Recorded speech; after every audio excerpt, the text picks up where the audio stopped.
মেয়েরা তার কপালের টিপটাতে যদি আঠা নাও থাকে, তাও কিন্তু সেই কপালের টিপটাকে সে কিন্তু কখনো ফেলে দেয় না।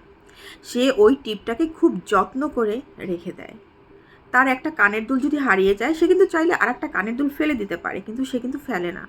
সে ওই একটা কানের দুল খুব যত্ন করে রেখে দেয়।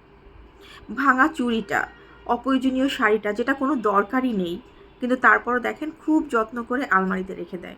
কেন জানেন? মায়ায়। নারীরা মায়ায় পড়ে যায়।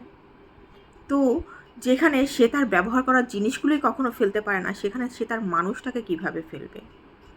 এটা কখনোই হয় না। একটা নারীর জীবনে এটা কখনো ঘটে না। কিন্তু দেখা যায় যে ওই শখের পুরুষটা তাকে এত কষ্ট দেয়, এত যন্ত্রণা দেয়, কিন্তু তারপরও সে খুব আগলে তাকে রাখে, খুব আগলে তাকে বাঁচে। কেন জানেন? শুধুই মায়ায়।